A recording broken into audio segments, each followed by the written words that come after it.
Life, love, and religion needs no theoretical knowledge. It's required everything practical. જિંદગી, પ્રેમ અને ધર્મ, આની અંદર માત્ર જ્ઞાન થિયોરેટિકલ એકલું હોય એ ચાલશે નહીં. તમે નિષ્ફળ જવાના એ નક્કી થઈ ગયું. એકલા સિદ્ધાંતો કામ નથી કરતા, એના નિયમો કામ નથી કરતા. એને જીવનમાં ઉતારવું કેમ? જિંદગીની અંદર પ્રેમ અને ધર્મ કેવી રીતે અમલમાં લાવવાના છે? માત્ર વાતો નથી કરવાની. શાસ્ત્રોની વાત નથી, સિદ્ધાંત નથી.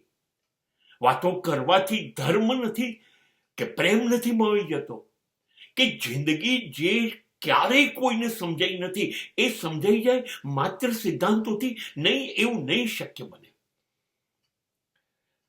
માત્ર જ્ઞાન એ આ બધા વસ્તુઓને માટે પૂરતું નથી. એ જેમ જેમ તમે જિંદગીમાં ડૂબો, જેમ તમે પ્રેમમાં ડૂબો, જેમ તમે ધર્મમાં ડૂબો, એમ તમને ખબર પડશે કે આ શું છે.